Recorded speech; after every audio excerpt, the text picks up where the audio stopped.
Nobody knew who the Grateful Dead were. Nobody knew the Jefferson Airplane. Nobody knew the Charlatans. Nobody knew anybody.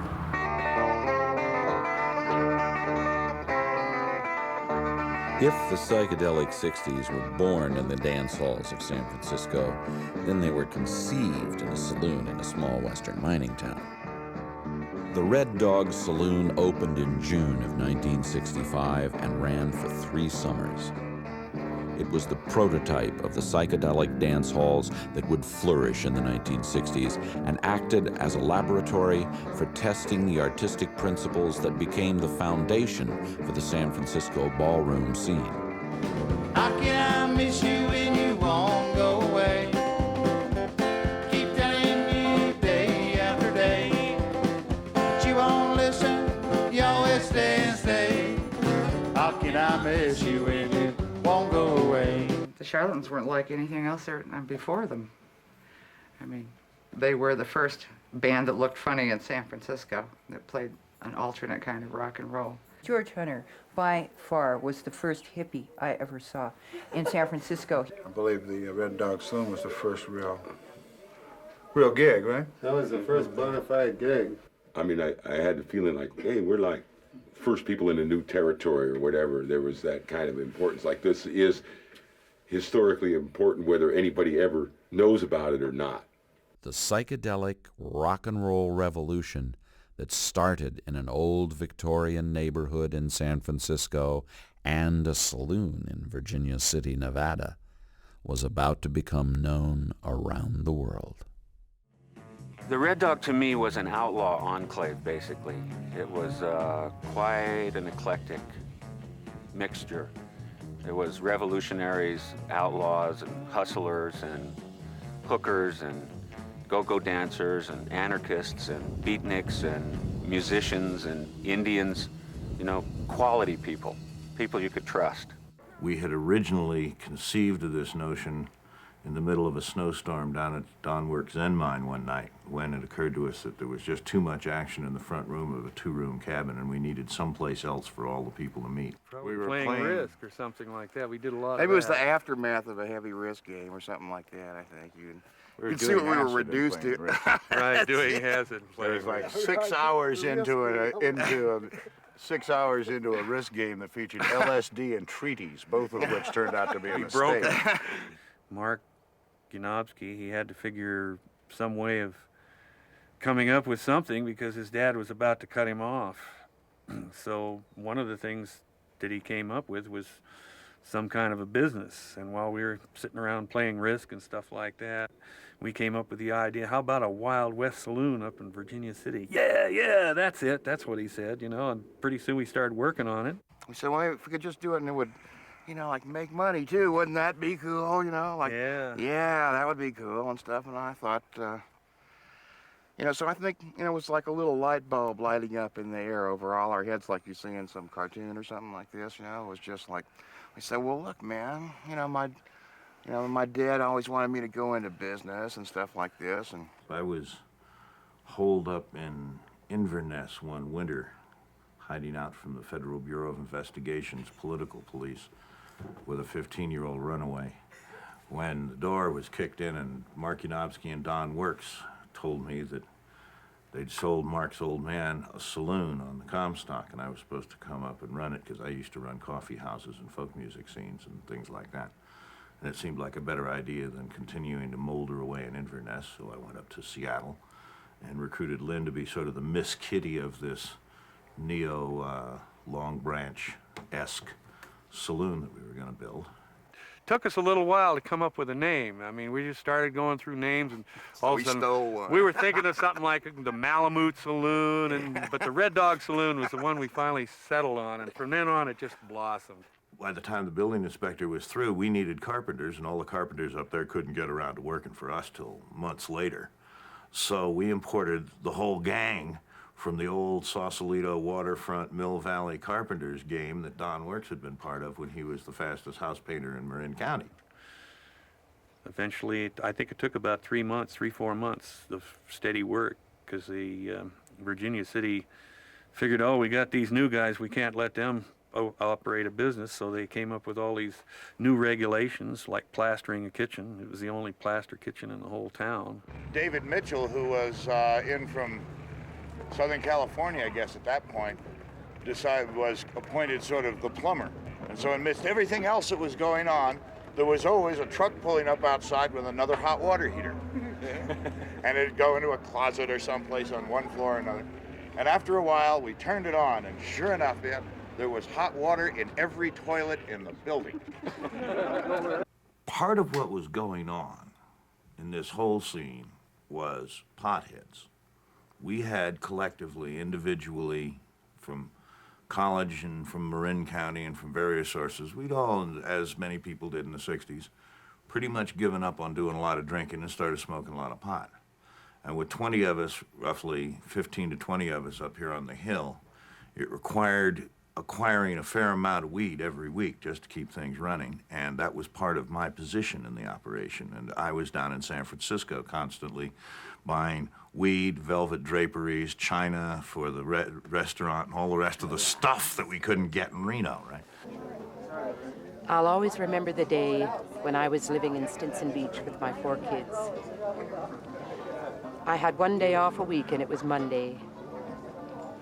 I was down at the little local grocery store getting some food, and I heard a voice at the counter ask the grocer, "I'm looking for Jenna the cook." So I heard the voice of the grocer say, "She happens to be right here with her kids." I turned around and I looked, and I saw Chan Laughlin for the first time in my life. And believe me, I had never seen anything like it before or since. With his long flowing hair, and he was dressed in black clothes and a black vest, and he was the most elegant person I'd ever seen. We talked for a while in the park outside, and he was mentioning the Red Dog Saloon. Chan was the road man. He was looking for the people, and he said he was going to send me a ticket round trip to come up to the Red Dog and see how I responded to it.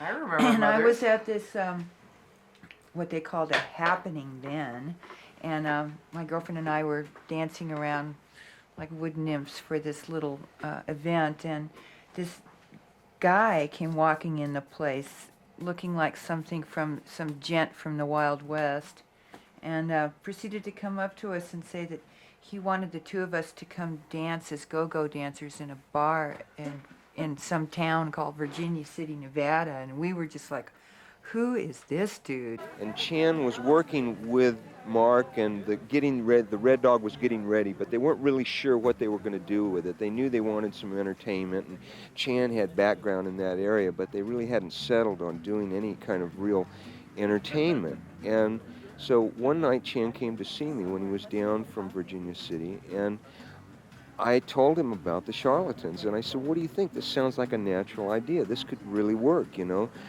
And that night in North Beach, I ran into George Hunter and Mike Wilhelm, who looked like they had to be the charlatans that Phil had told me about that morning. Now she came down from Birmingham on a cold December day. As she pulled into the station, you could hear all the people say, "There's a gal from Indiana, she's long and she is tall." Now she came down from Birmingham on the wall, West Cannonball. Oh, won't you listen to the jingle, the rumble and the roar, as she rolls on down the mountain, through the hills and by the shore.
wanted to take a demo tape up to the Red Dog Saloon, and they didn't want to let me have one because they weren't real sure that it would sound that great.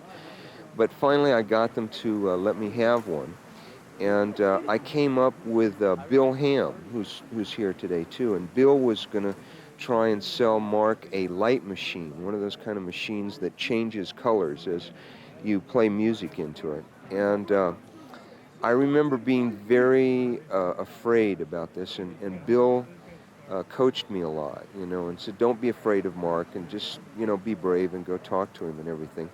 And so I did, and I played the tape for him, and Mark gave me $35 as an advance on getting the Charlatans up here. Now, in those days, that was a lot of money, $35, and it lasted for several months. It paid for the rehearsal halls, and I rented a trailer with it to bring all the equipment up here, and I was very careful with that money. Well, it was rock and roll, but it was psychedelic rock and roll, and it was, you know, most of the people that came up, that was the first time they'd ever heard anything like that. And of course the Charlatans, they were pretty tripped out, you know, they were all dressed up in 1890s costumes and, you know, well dressed at that, you know, I mean, they were clean and, you know, like, they put out a pretty good image. The whole band looked great. You know, Dan Hicks was and Dan was really different. You know, everybody would come dressed Western, and he'd come in like a 1920s golfer's outfit with a megaphone on his sweater with a big C on it and stuff, and wear a golfer's cap and things. So everybody else is all dressed like cowboys. So it was real fun, you know. So. Hey, when it's peach picking time in Georgia, apple picking time in Tennessee, cotton picking time in Mississippi, everybody picks on me. When it's roundup time in Texas, the cowboys yell will be. And down goes Alabama, it's gal picking time to me. Howdy doodly yo, yo doodly day day, yo doodly. Yeah, there's the bluegrass down in Kentucky, Virginia's where they do the swing. In Carolina now I am coming to you to spend the spring. In Arkansas, yeah, you're calling, I know I'll see you soon. There's where we do little picking underneath the Ozark Moon.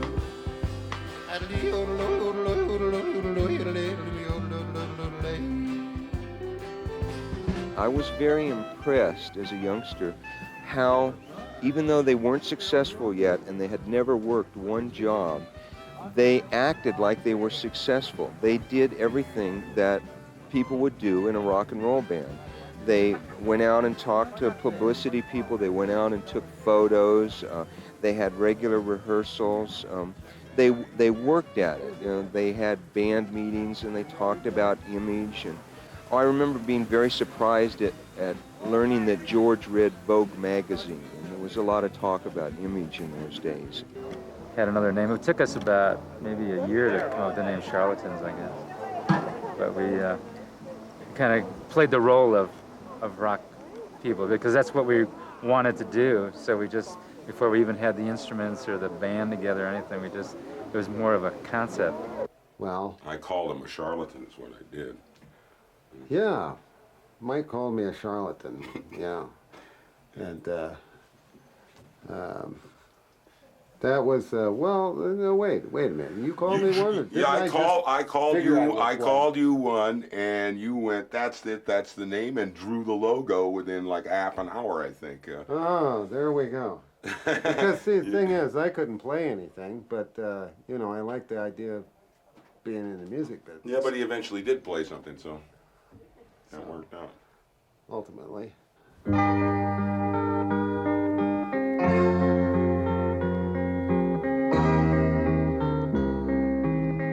Young people drawn to the Haight-Ashbury district by cheap rents created a loosely knit community characterized by a spirit of sharing and creativity. The Charlatans lived together in a large, rambling San Francisco Victorian house where they rehearsed and experimented with music. A short time later, 3 blocks away, a band called the Warlocks would settle in another large Victorian after changing their name to the Grateful Dead. In the nearby basement ballroom of yet another old Victorian, managed by Rodney Albin, a series of free-form jams hosted most of the city's aspiring musicians. A Texan named Chet Helms charged his neighbors 50 cents admission to witness a group of musicians coalesce into a band, soon to be called Big Brother and the Holding Company. By 1965, this neighborhood, the Haight-Ashbury, had a fertile mix of musicians, writers, students, filmmakers, pot dealers, poets, and poster artists. Along with several bands, the Charlatans found themselves in the thick of this mix. Before joining the group, Michael Ferguson ran a place many remember as the first head shop, the Magic Theater for madmen only. It sold Victoriana, antiques and clothing, and some say a little pot. Many of the shop's customers were students at San Francisco State. Dan Hicks was a radio TV major, Richard Olson a music major. Michael Wilhelm was playing folk music in coffee houses, and George Hunter, he was a boy wonder architect with a dream of designing a band and a way of life to match.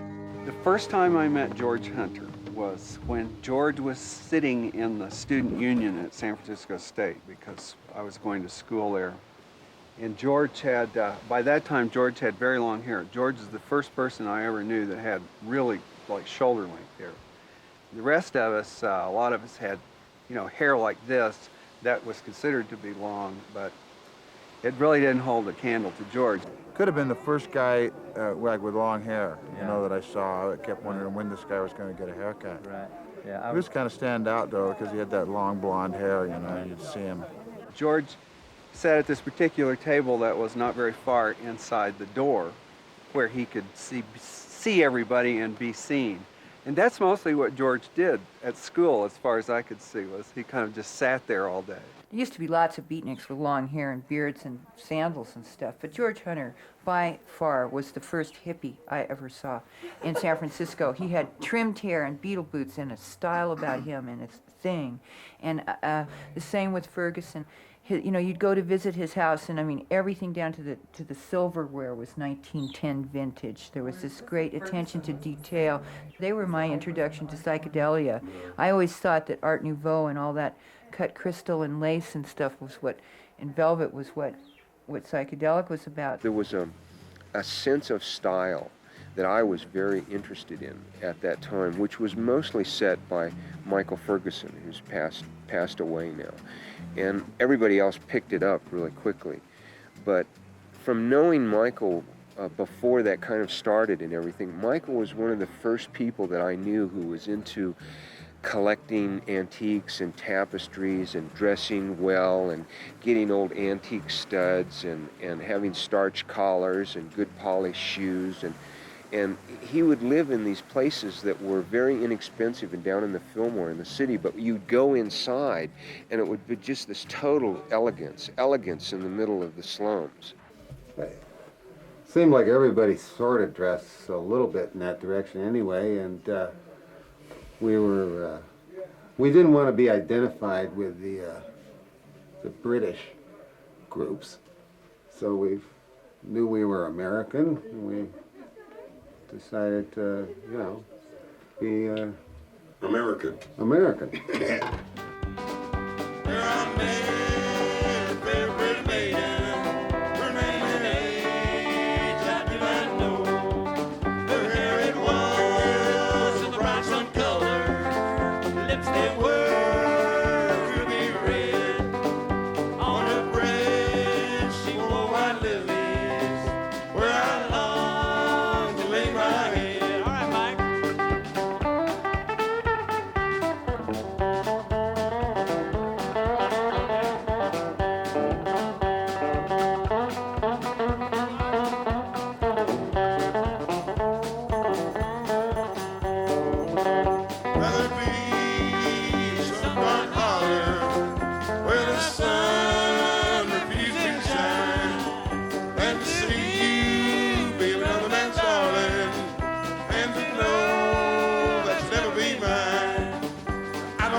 Dan had great reservations about driving all the way up to the Red Dog.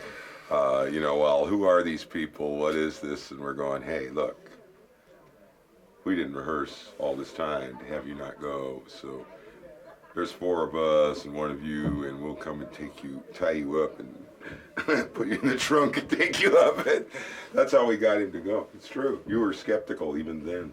That first time that they played, the Red Dog wasn't open yet.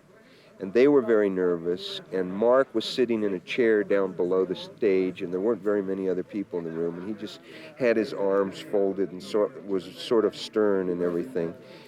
But then they played, and we could see that it was going to work, you know. We could see that it was going to be a real special thing.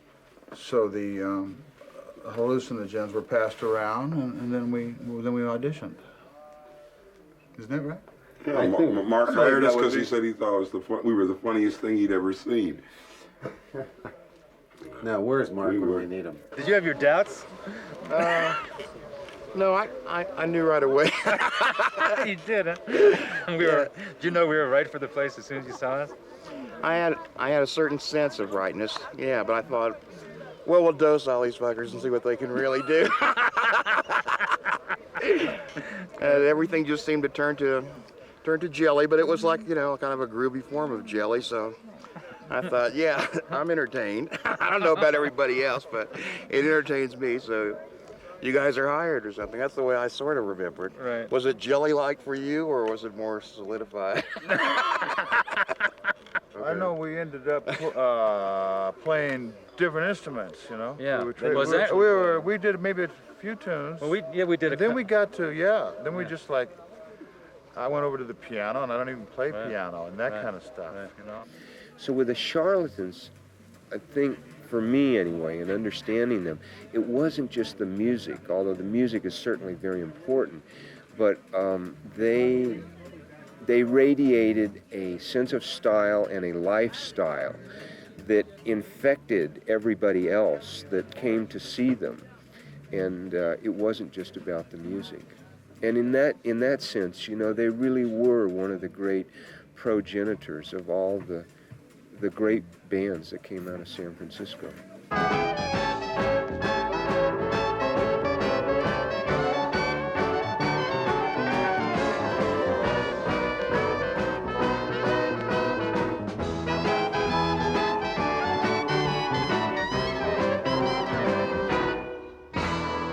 When I go sailing by, when I go sailing by, you know I must be feeling high. When I go sailing by.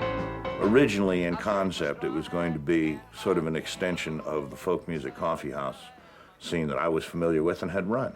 We were all cool. We were all beatniks.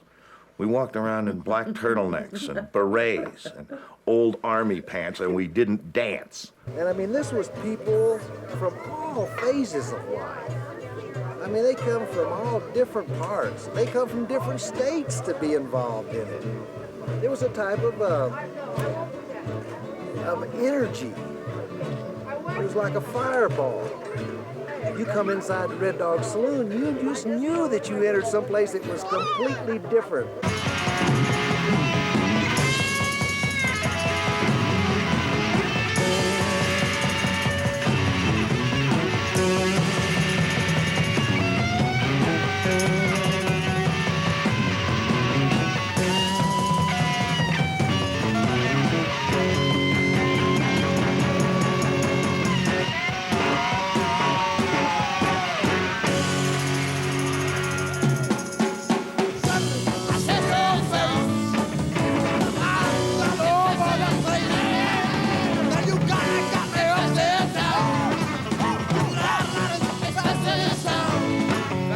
Sound, yes it is, faster than sound, yes it is, and I go hey, hey, hey, hey, hey, see my face, just as I see my head, even at night, come on, town, don't come on, town, don't come on, oh baby.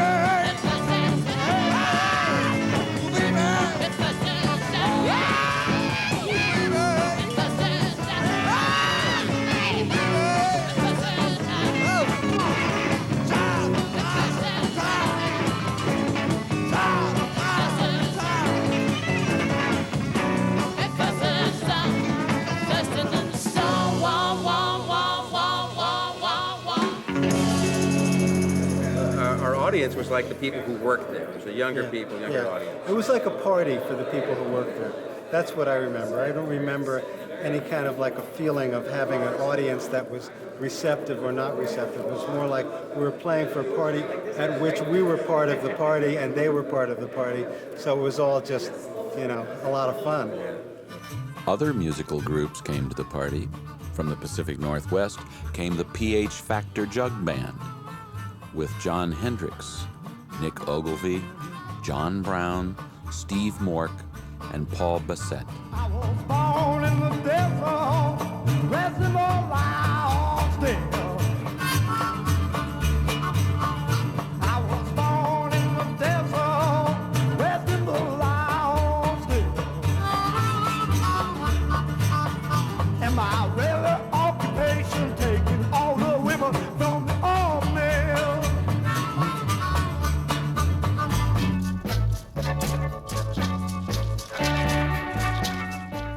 When they formed PH Factor, they played the old standards from the 20s, original tunes, psychedelic rock, and everything in between.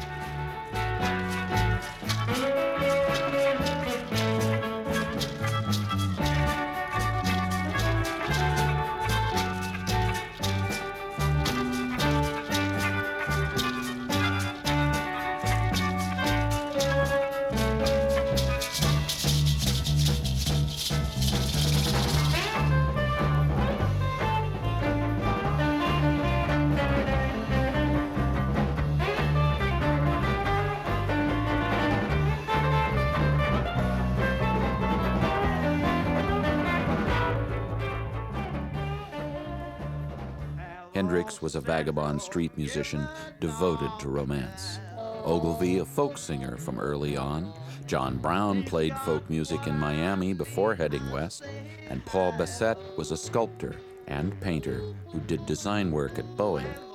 Steve Mork was a literature major and had played horn in the Army band. Makes me put on my dancing shoes. Lynn Hughes was a folk and blues singer who came down from Seattle to help get the Red Dog Saloon up and running and ended up singing with the Charlatans.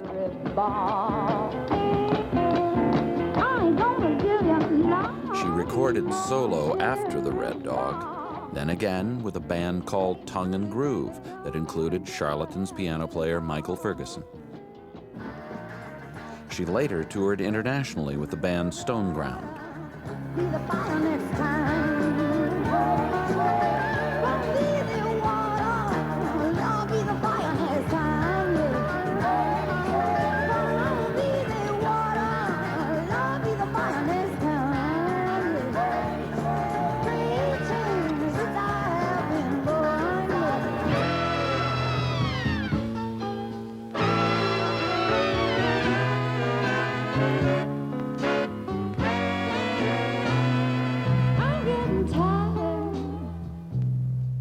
She was a bright, warm focal point amidst the swirling strangeness. Returning to Nevada in the 70s, Lynn lived near the Zen mine and eventually was elected mayor of Silver City. Nice going, Miss Kitty.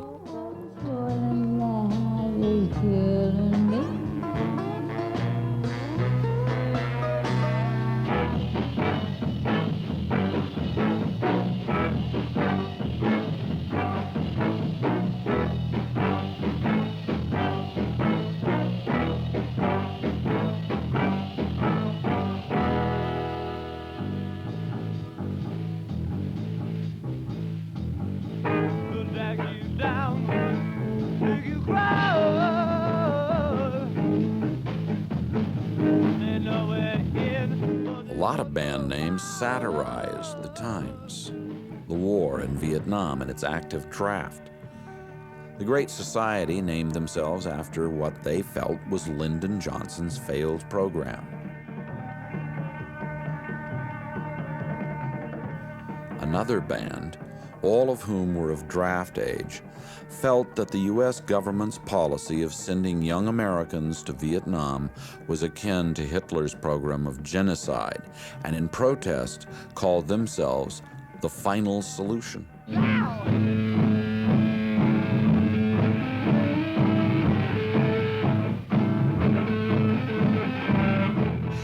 San Francisco State film students Ernie Facilius and Bob Knickerbocker formed the Final Solution with John Yeager and John Chance.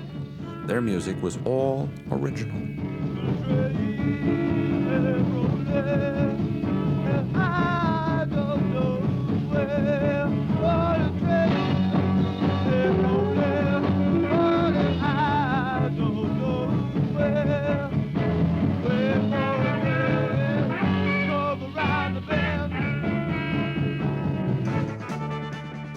Teddy Schneider, Michael Brown, John Jennings, Larry Duncan, and Steve Arrett were the Wildflower. Baby dear, I love your boots. Lace beam space and turquoise ear. Rainbow neon toes in there. Down inside your leather boots. This Bay Area band had the collaboration of poet Michael McClure in writing some of their songs. When they played the Red Dog, they shared the stage with David Getz, Peter Albin, James Gurley, and Sam Andrew, who were known as Big Brother in the holding company. Well, to me, it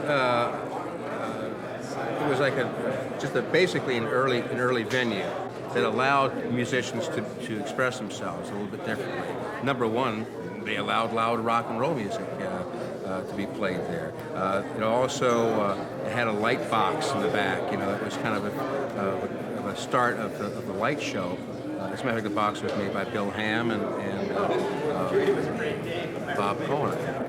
Let's see, my name is Bill Ham, and I made the kinetic light piece that was behind the band at the Red Dog. The light show was pretty neat. It was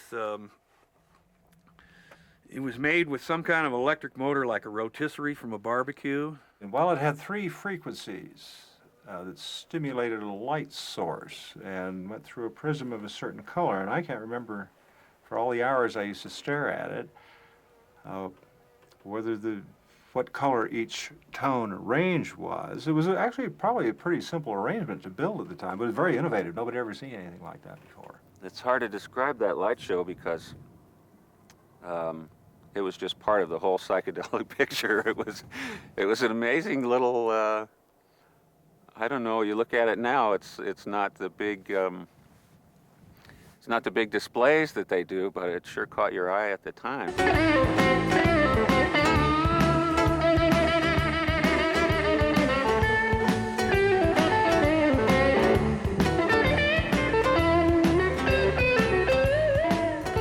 It had like different shaped things that were on it that would roll, and then there was lights behind it. And it was sound operated, so if it was a low tone, you got red, and if it was a light tone, it was blue, and if it was a medium tone, you got yellow. But they overlapped and infringed, and they would make different colors out of it, because, you know, those are basic colors. And the thing would just flash into violets and all kinds of different yellows and greens and stuff like that. And it was hypnotic. I mean, you'd find yourself staring at it like kids watching TV, even though they're not really paying attention. You know, every time the drum hit, there'd be a big flash of red that would dissipate off into violets and blues and yellows and stuff like that. And, you know, when somebody'd hit a high note with a high instrument, you'd get a lot of blue. And if somebody hit a saxophone note or something, you'd get some red and yellow mix, you know. And it was pretty interesting how it worked.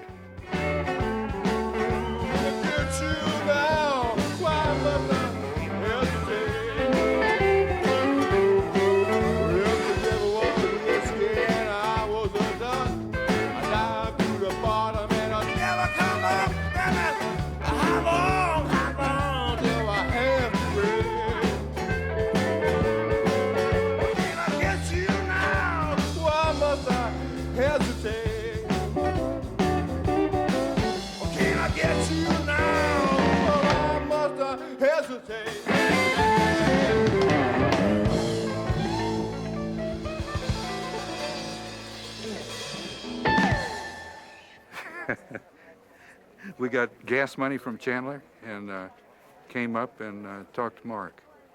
The thing at that point was to be ready for the opening, and so he decided that he would be satisfied and we would satisfy our commission to deliver what we had a prototype of. And so then we went back to San Francisco and built the so-called light box, and then we tied it on top of a VW bus and arrived, I think, the day of the opening, and were able to get it installed in time for the opening. And that was a precursor of things to come in the way of light shows, and the music itself, too, being wild, long songs that came out of that whole period. And we were kind of a freak rock band. We were kind of doing a lot of improvisational things and long blues jams and some just strange things we made up, some improvisations that we had names for and things like that.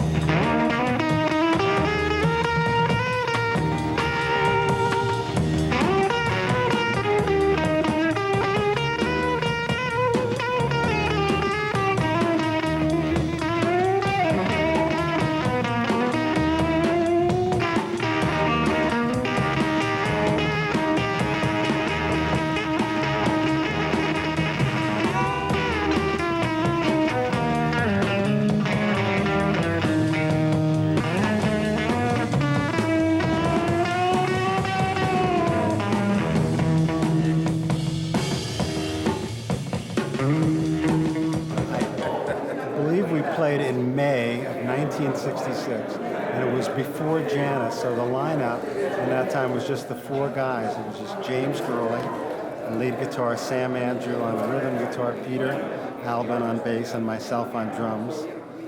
And that was the lineup, just the four of us, and Peter sang most of the vocals. A lot of leads.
People came from all parts of the country and all walks of life to Nevada and the Red Dog Saloon, making friends, experiencing the music and lifestyle, and continuously creating what was the Red Dog experience.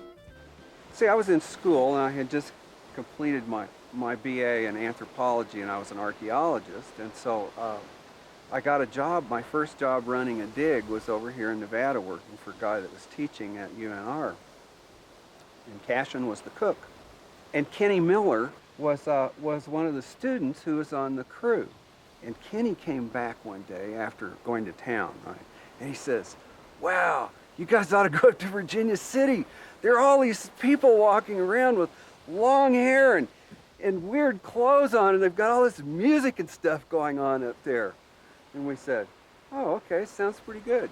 So the next Saturday, we went up there. And lo and behold, who's there but George Hunter and Mike and a whole bunch of other people that we already knew.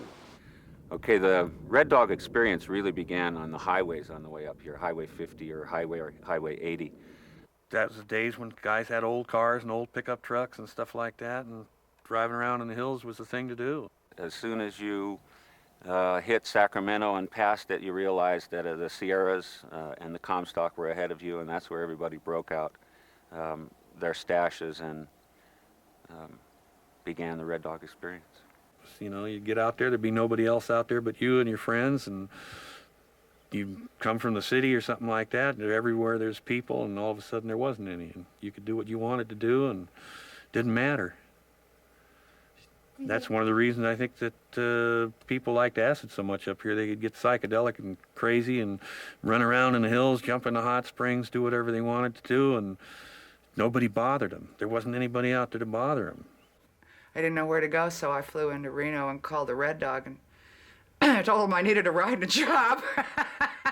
And they sent Washoe Mike to pick me up in the middle of the night at the airport. And Jenna gave me a job right away. And so I spent the second summer of the Red Dog actually working. I was the dishwasher. And stuff happened that was the year that Big Brother and the holding company was there on Final Solution. It was a coincidence. I happened to have been in Nevada. In fact, I was living here at this end mine and went up in a truck, Don Works' truck. I saw I'd come out of a city. I came out of New York City, living a very sophisticated life. It just changed my whole life when I saw the open spaces and the lines of the mountains, the full moon. You could see the stars in the sky. You know, our parents came. Here I am milking goats and having the babies in the cabin.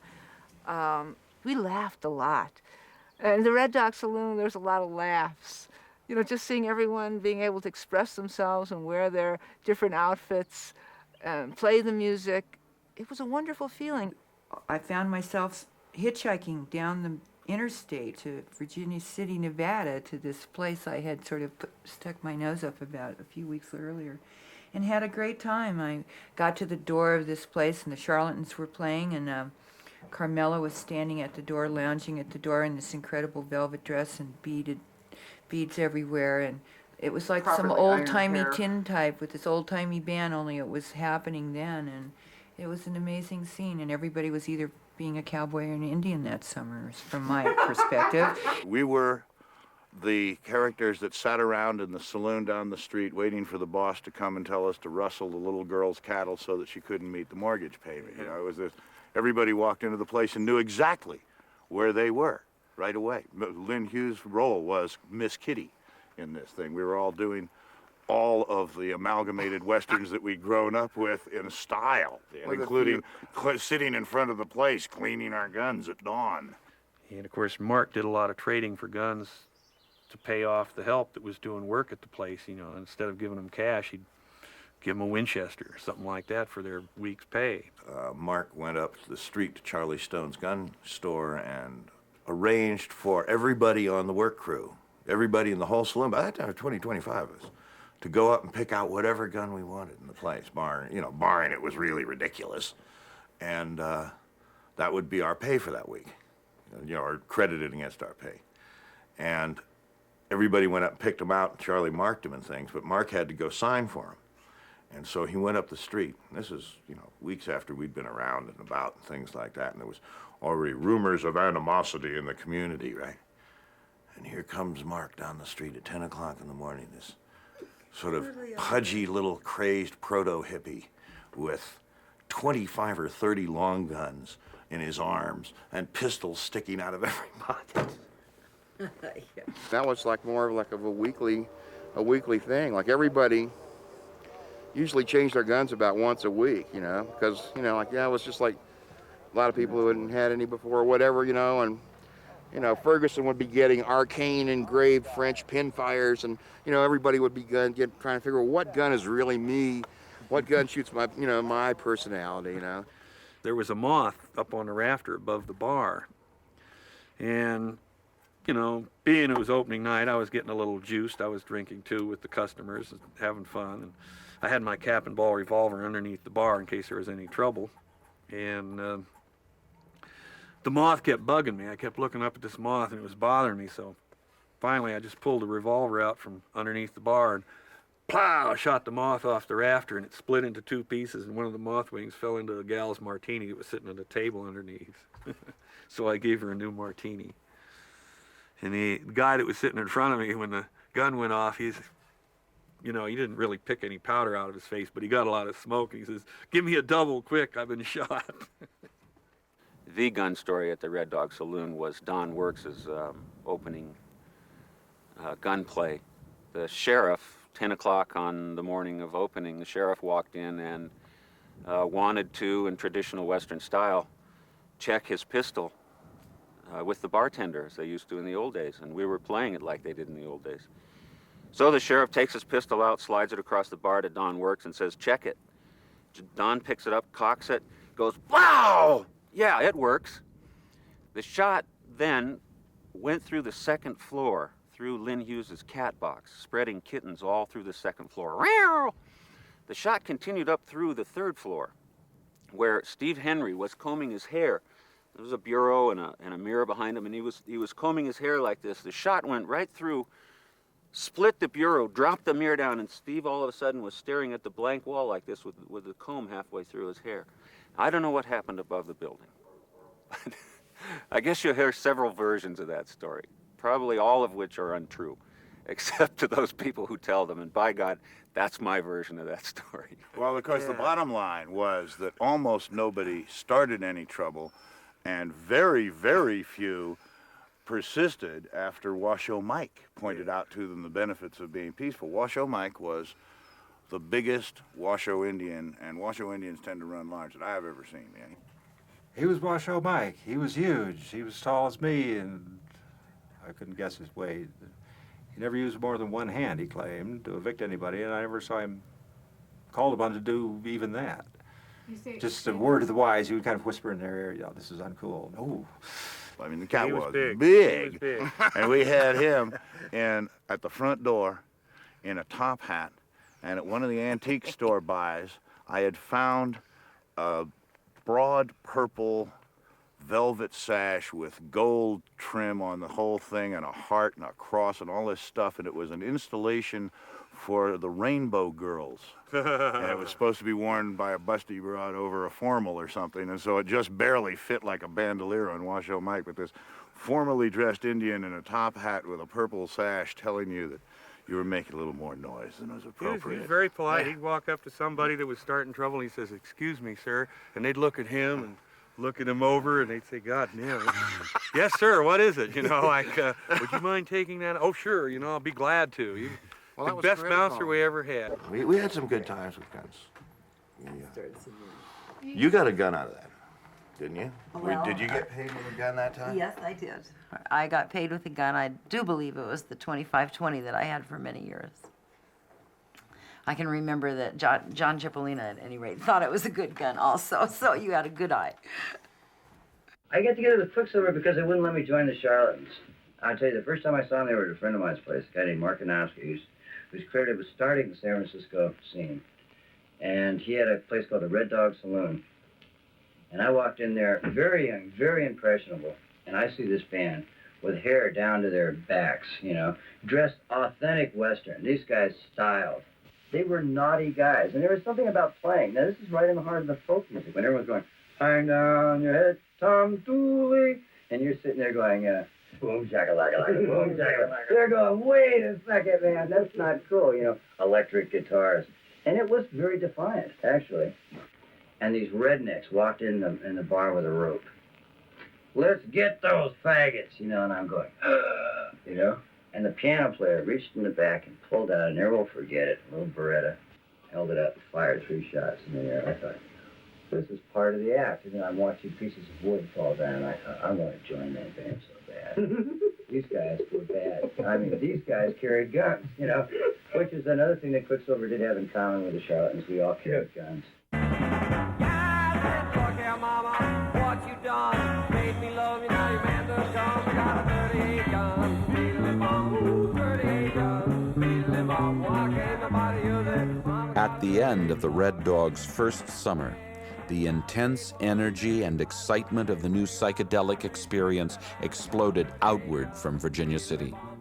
Many of the new rock scene pioneers headed back to San Francisco, bringing the conviction that this new lifestyle of free expression could take root in the city and grow wildly. A sense of community was central to the Red Dog experience, so it's no surprise that a group calling itself the Family Dog was formed by Ellen Harmon, Alton Kelly, and Luria. They wanted to try something new in San Francisco, even though it was illegal. What they wanted to do was dance. You know, Gloria and myself and Ellen and Jack, and the other people too, like the Charlatans and everybody who was involved. When we came back, we had to do something. We wanted to make it happen because we had such a good time at the Red Dog. Michael Ferguson was a real good friend of mine, and I knew George. And Jack and Kelly and I were looking for a business to be in. The Beatles were popular, Rolling Stones were popular, rock and roll was happening. It was our music, our generation. We just saw that there was potential money to be made in theory, on this sort of new kind of rock and roll that just seemed a little bit different from everything else down in San Francisco. And also there was the issue of the Charlatans, which I was really into, and I wanted a platform for them. We pulled our money, decided we would throw some rock and roll dances. We went searching through the city, trying to find a hall. And my particular function in the scene was to run my mouth. Ellen, she still does. Ellen Still her was function. the dragon lady who answered the phone and kept everything together. And we knew the bands. I mean, the Charlatans were there. The Jefferson Airplane was starting, the Great Society. We went around, found other bands in the East Bay. And it was my inglorious function to sort of talk to all these people who we were dependent on to get, you know, notoriety and PR and stuff, into the fact that there could be a rock and roll scene in San Francisco. Ralph J. Gleason, music enthusiast and jazz critic for the San Francisco Chronicle, recalled his first meeting with the family dog. So they showed up one afternoon in October 1965, a trio of what we now know as hippies. Luria became very animated as she spoke, and her cheeks flushed with the intensity of her vision. They've got to give people a place to dance! For this first psychedelic rock and roll dance, the biggest problem was finding a place to hold the event. And we ended up at Longshoremen's Hall, and that was the very first dance in the city. It was October 16th, in '65. About 400 or 500 people showed, which isn't real good or anything, but we made a little bit of money and stuff. But I think that night was such a revelation.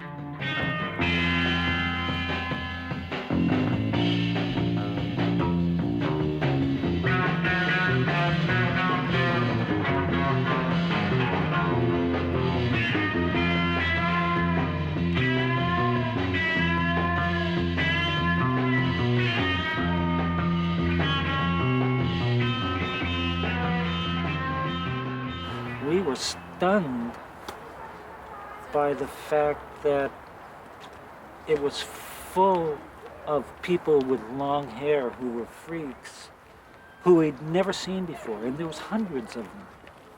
It was an interesting time to be in San Francisco and to be in school then, you know, because a lot of things were happening. A lot of people were getting into LSD and various psychedelics. A lot of people were smoking pot. The mime troupe was starting to do things. Kesey would come through town already with his bus. And everybody had a kind of a feeling that there was something going to happen. I think the audience felt the same way. Everybody was kind of walking around with their mouths open, you know, going, where did these freaks come from? I thought me and my friends were the only guys around. When the Fox Theater quit business, they had to go out of business. And these two costume stores went out of business, and they sold all this stuff. Suddenly you could get all this beautiful velvet and brocade out of the Fox for real cheap. And so people began to appear in costume in public places a lot. And it was like a real breakaway from the down beatnik scene. And it really did grow like crazy immediately once that first dance happened, because everybody started to realize it was okay. And then their friends did it, and their friends did it, and their friends did it. And their mom couldn't say, get your hair cut. It was like, sorry, Mom, or no way. The family dog produced a total of 3 rock and roll dances in the fall of 1965, their popularity growing with each new event. And I remember standing with Luria one night in the California Hall, and we looked out at the people standing outside the door, and they were average American college kids with short hair, drinking beers, and they wanted in. They saw something inside that they wanted to be part of, and we thought, well, why not? Let's open the doors, you know? So we did, and there started the whole rock and roll hippie movement, you know. Had the Red Dog not happened, I don't know what would have happened. We wouldn't have had that idea. We wouldn't have thrown the dances. There wouldn't have been that scene. Maybe the bands would have come back and they would have played at the Matrix here and there, but they were all little jazz clubs and things, and there was no dance hall. And we wanted to throw a dance. I mean, and in the beginning, they were dances. Dancing seemed like it was the new thing at that time. And it was for about 2 years. After the Red Dog Saloon, dancing was still the dominant single factor that brought everything together. The music, the people, the audience, the performers, all of us who worked in the dance halls doing one or another thing. Everybody danced. I mean, everybody. The only people sitting down were the people leaning up against the walls, tired. They were on the floor sitting, sweating. You know, I mean, everybody really danced their butts off.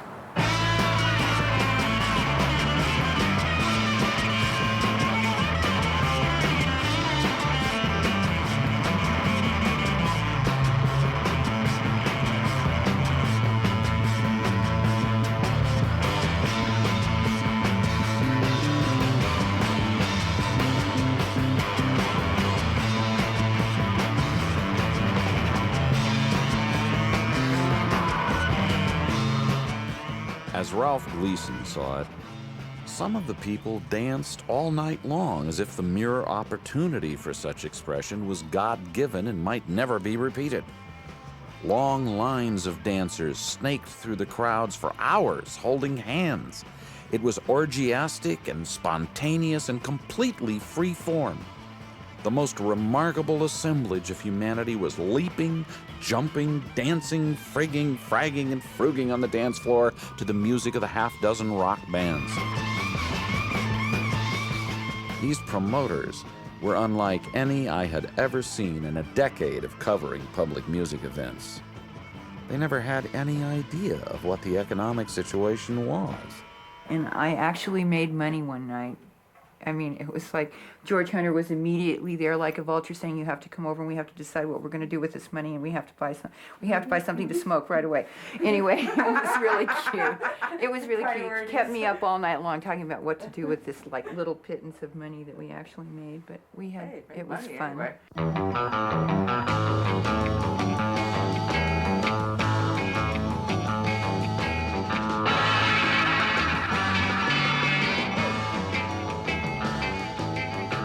It was fun, a lot of fun, and a lot of people joined in. The Family Dog expanded into a large organization that continued to promote dances. The former manager of Big Brother and the Holding Company also became part of the Family Dog and soon became the main driving force behind it. Chet Helms promoted dances at the legendary Avalon Ballroom.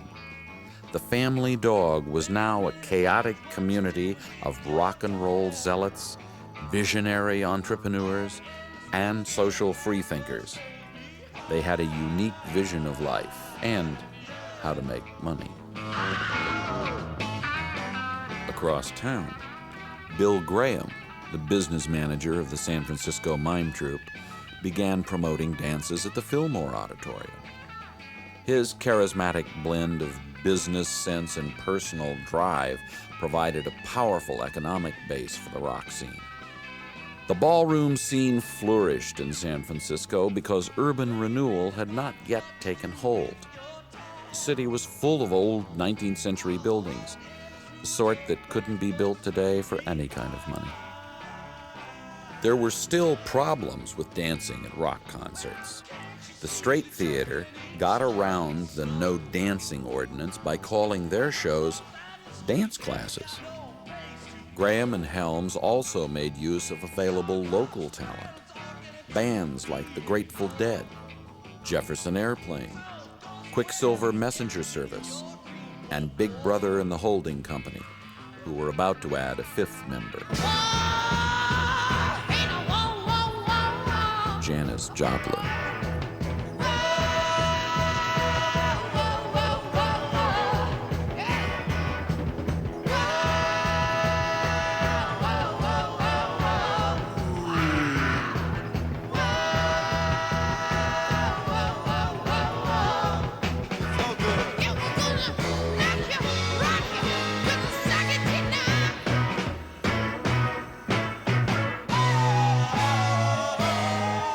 Bill Ham, creator of the Red Dog's original light show, splashed his new creation, moving liquid light projection, on the walls of the dance halls.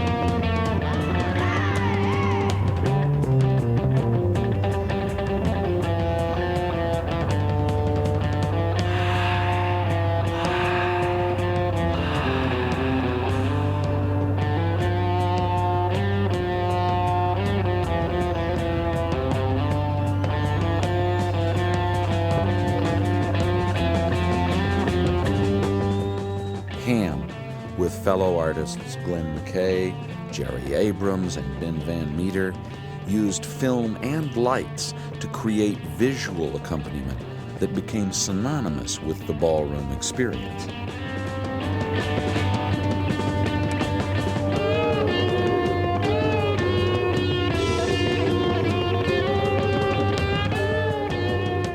The ballroom scene created endless opportunities for creative expression among dancers, light show artists, and poster artists. We had no reason to think, that a poster was any significant thing or something to do but it just seemed that if you were going to be playing somewhere, you ought to have a poster or something to tell about it. They call the Red Dog poster the seed, the poster of the Charlatans playing. Michael and I kicked around some ideas for the poster, and he had a poster which was for the great Karmi troupe in India, which was a group of jugglers and acrobats and fire eaters and all that stuff. As a matter of fact, on that very poster, there was a little quotation that said, "The amazing Karmi troupe," and the limit of the marvelous, and so we took those elements and along with the graphic elements, and Michael essentially did all the drawing on the poster, and I'd be putting my 2 cents in here and there and doing little embellishments and so forth, and so that's how the poster came about. And that poster was the seed. It started everything for everybody. It was really an important piece. In the very beginning with Wes, Victor, myself, Stanley, Rick, the 5 of us, there was a funny kind of competition. Everybody knew each other.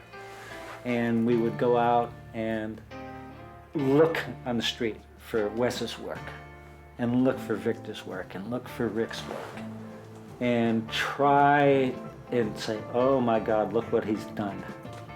And it was so great because you'd go, "God, we have to go back now and really do something good. Look at how good Wes's thing is. Wes's thing is spectacular. It's beautiful." And you'd have to go back and really do it. And we'd go to the libraries and go through the stacks looking for some kind of image or some kind of art form to go from. And we're probably the first dance posters since the Moulin Rouge or something. I'm not sure, you know. Because Stanley and I worked together, and as the scene grew and things, all the poster artists came to know each other.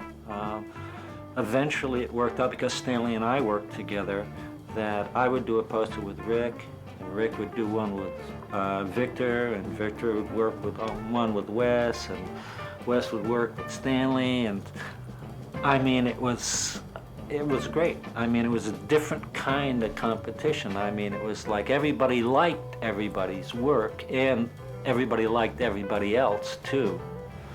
And it made it possible for artists to collaborate.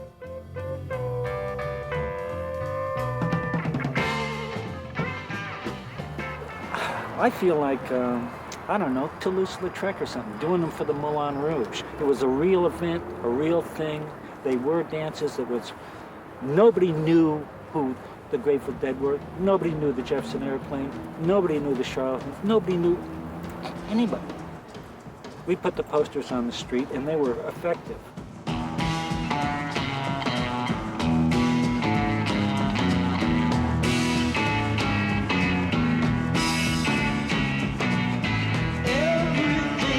Try so hard to know your mind and find out what's inside you. Time goes on and I don't know just where you are or how I'm going to find you.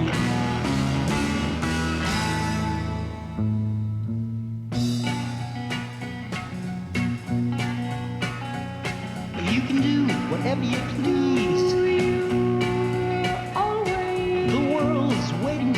Want to leave me alive. You can collect all the neglect or all the self-respect you need. And I know, and I know, and I know your mind's guaranteed. It's all you'll ever need. So what do you want with me?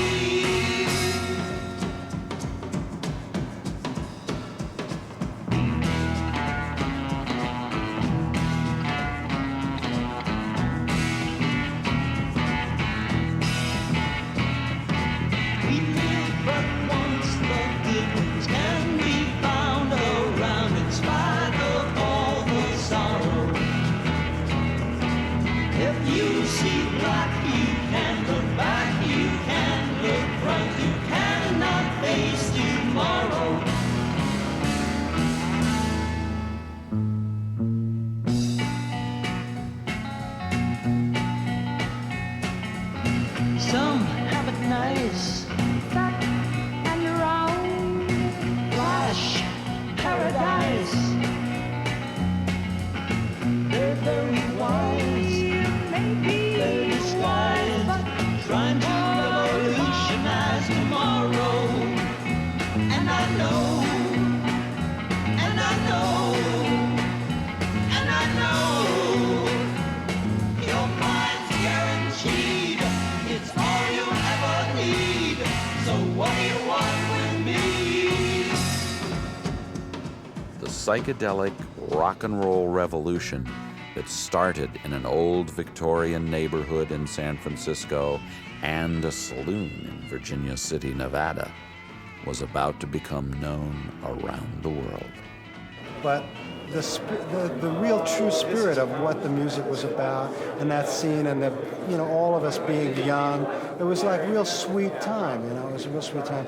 And I'm not saying that never happens again, because maybe for the people now, they have their places like that too. But for us, those were like the places, like the Red Dog, and some of the early times at the Matrix, where it was like this kind of. It was still a time of innocence. It was before, the commercialization, before anybody became a star, before anybody had any awareness of the whole thing was going to become so big and so saleable, and people were going to get into their own self-importance. It was just like everybody was equal, you know, like there were no stars. They were like, you know, we were all just sort of part of this thing. And yeah, it was a wonderful time in that sense. I think that died out. I think actually that spirit kind of almost was gone by even in 1967. A year later, it was almost gone.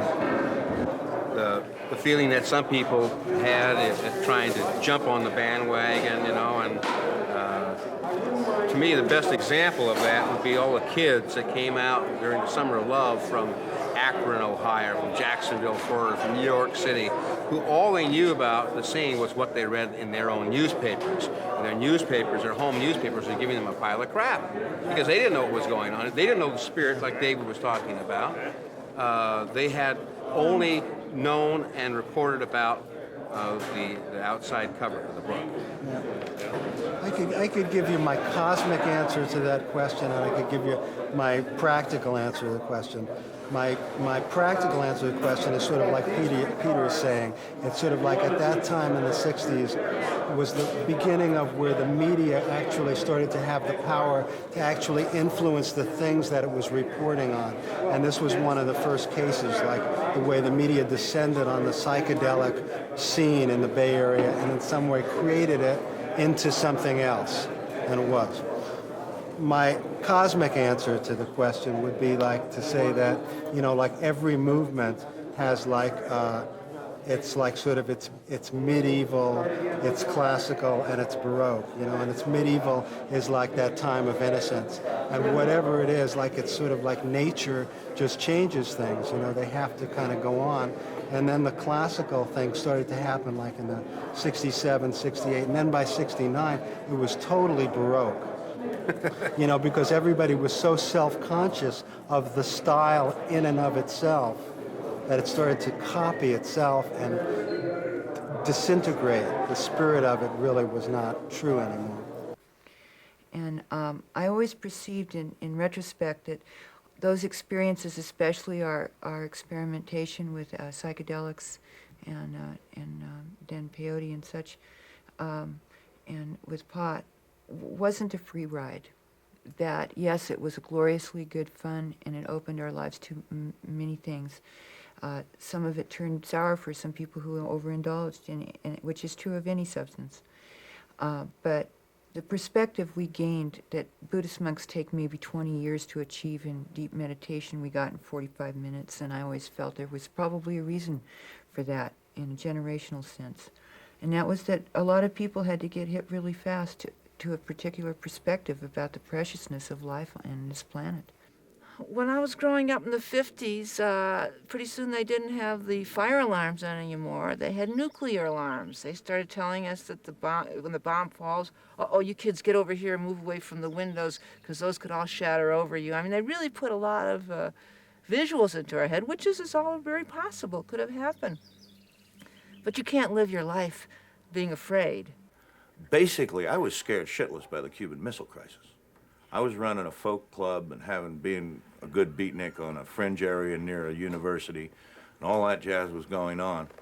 And Kennedy and the Russians faced down over Cuba, and I found myself with thousands of other kids my age, man, standing around in the street saying, what the fuck do I do now? And large numbers of us put together what little we had and decided we were going to try and get into a car and go out in the country, because if I wanted to die in an atomic flash, I'd just as soon be under an apple tree.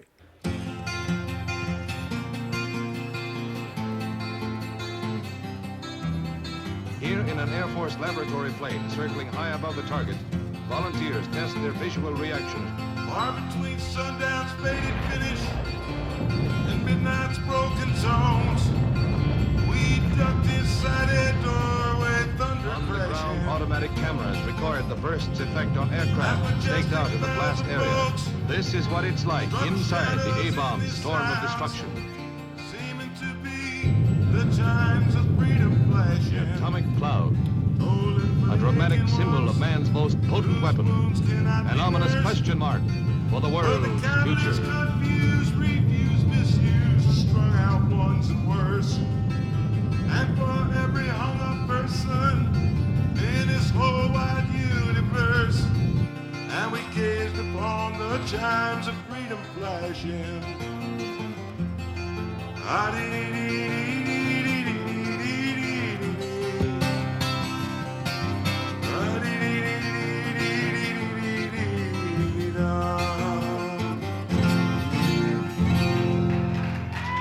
The future appeared to be uncertain in many respects. And also, a very materialistic culture was developing after World War II. A lot of emphasis on a certain kind of success that was measured in uniformity of clothing, uniformity of material possessions and things of that kind.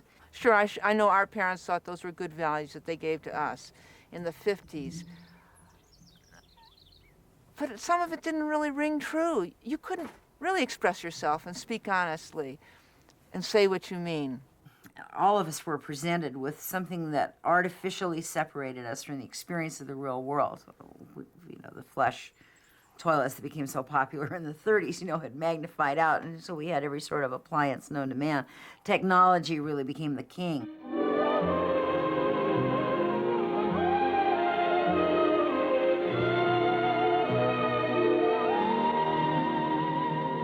So I think we intuitively became aware of the destruction wrought upon the environment and upon the human spirit by materialism and technology. All of it served to isolate us from our surroundings and from our communities. Ample electric power, so that Eves of every age can live their lives fruitfully in their electrical gardens of Eden.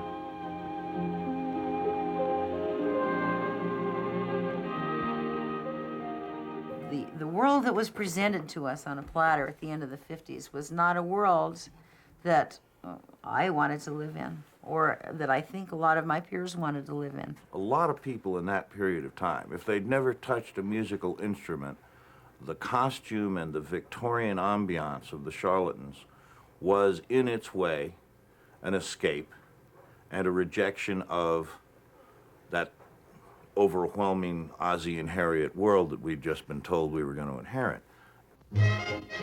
All curves and plastic. Monsanto's House of the Future is open to the public at Disneyland. The four-wing plastic shell makes a snug and solid 5-room dwelling designed for a family of 4. And coincidentally, it's a fairly typical family of 4 that gets first look. A family food center to store atomically irradiated food. A work surface that includes a combination supersonic dishwasher and storage unit. Throughout, the emphasis is on new uses of plastics in every area of family living, pioneering the use of features that may be standard in 10 years or so. A look at the future. Looks good, eh?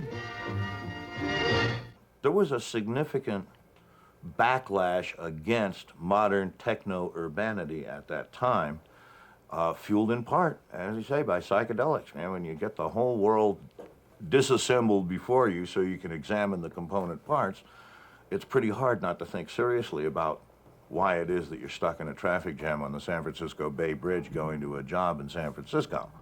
For me, a very important moment in the evolution of the Red Dog began in Easter of 1963.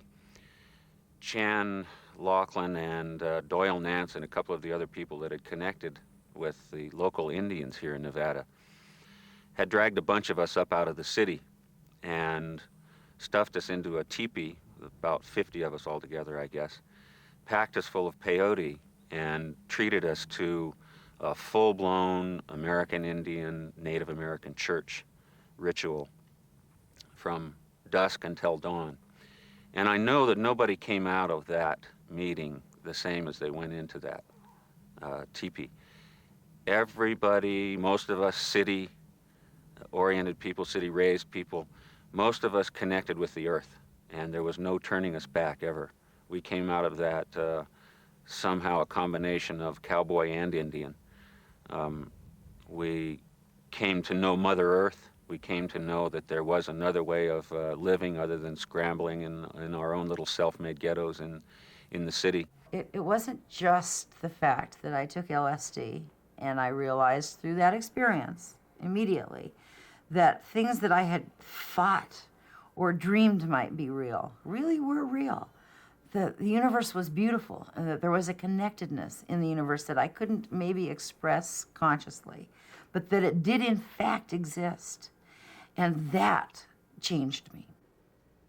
We became like a family of people and involved in an endeavor that was greater than any of us singly. Not just the band, not just the people who were involved, all of us, including the people who came to hear and stayed to listen and experience. The Red Dog and the Family Dog became a way of us kind of celebrating our own life. We had it became a place to go and meet each other without just running into each other once in a while in a back room somewhere in San Francisco or in up here in Silver City or New York or wherever. What was happening all across the states was a tribal situation where people were making their own families. They were meeting friends and friends who were part of a larger family, and that was becoming their family for the future. I mean, here it is 25 years later, and some of those people are still our friends and have developed, and they're family. We were bonded and a trust built that allows pretty much any one of us to connect with any one of the other of us and act as a safety net or a support system or whatever. I know that I could call Ellen Harmon any time of the day or night, wherever she is, and say, "Aunt Ellen, put me up." You know, she'd be there to bail me out or to calm me down. I mean, we might not see each other. I haven't seen Johnny in a long time, and there's still this feeling that it's always there. Yeah. Could have been yesterday, Yeah. and I was saying that before that even though this scene in terms of time did not last very long, people connected in it here that went off to all portions of the country and places and did all kinds of things in their life, and still feel part of this kind of clan that started to coalesce here, and the connections we've made have transferred through our families and our kids. There's so much maturity, and people have grown in so many different ways. Like we were talking about, most everybody that I've met here has gone on to go into other things, and they, again, it was that spirit of going and doing something that I was impressed with when I was young, of just getting out there and whatever it took, acting as if you could do it, and that was a very positive thing that's always stayed with me all my life, and I know that many of the people here have made successes out of doing things that they didn't really know anything about until they started doing it. The more I think about what we are now and what we mean to each other and continue to mean to each other, I admire Chan Laughlin for having found us all, because somehow he found individuals and plucked them out of places where they might have been misfit and brought us together here where we recognized each other, and that is one of the reasons that we committed ourselves to each other and developed such strong friendships. We were passionately fond of each other. We have been concerned with each other all these years. We helped each other. I went on from cooking to become a companion at birth. I never had any idea that these things would be drawn out of me or even were there to begin with. The fact that other women would look to me and say, "Hey, would you come and be by my side while I have a baby?" I mean, we drew the best out of each other, and God knows we're still doing it. Yes, we're having a reunion, and we're all 25 years down the road, but I don't think our whole story is finished yet. It hasn't all been played out here. And there was reasons why we went through that stuff then, and as I said, it wasn't a free ride, and there was some responsibility for that insight. And you'll hear more from us before it's done. I should have known it the minute that I looked in your eyes. You'd be having me running in circles for you. I knew we'd be crowded in a time this size. There's nothing left for me to do. All of the girls I ever known tell me why in the world would you be my all? I should have hung up when you called me on the telephone, and it's love, love, love.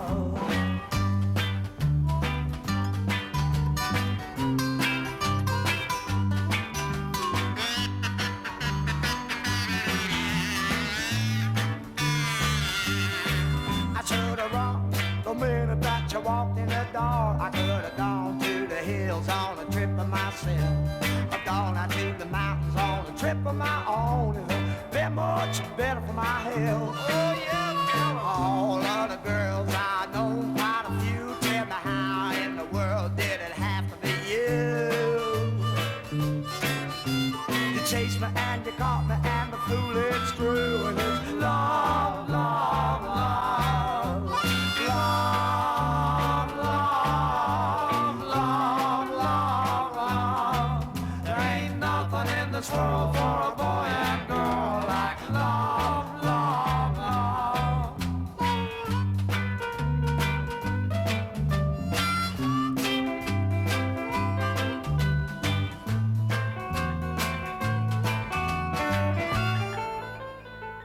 Oh, if the river was whiskey and I was a duck, I dived to the bottom and I never come up. So tell me how long you will have to rest. Oh, can I get you now? Why must I hesitate? Oh, got those hesitating stockings, got those hesitating shoes. Lord of God, I got those hesitating blues. Tell me how long do I have to rest? Can I get you down one more time? Hesitate.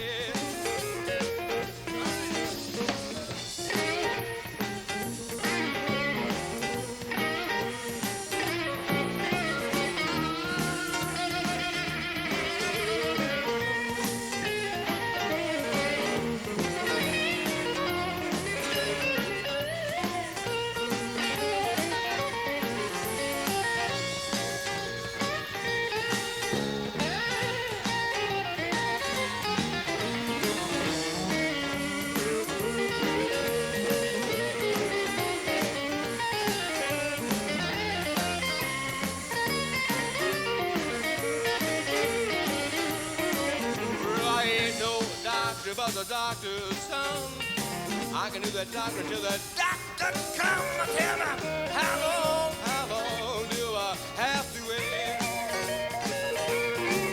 Can I get you now? Why must I hesitate? Got those hesitating stockings, got those hesitating shoes. Lord of God, I got those hesitating blues. Tell me how long do I have to wait?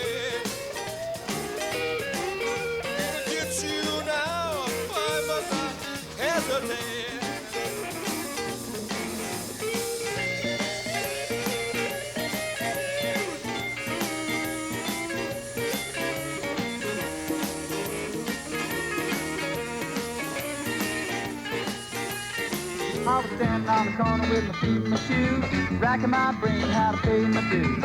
My jug was empty of my number one booze. Along come a viper and I blew my blues. I got the elation, hesitation, dissipation, coagulation, relation, annexation, emancipation, propagation, mopping, sopping, talking about your copping blues. It's never too late to be up to date. You can get it now, but you have to wait.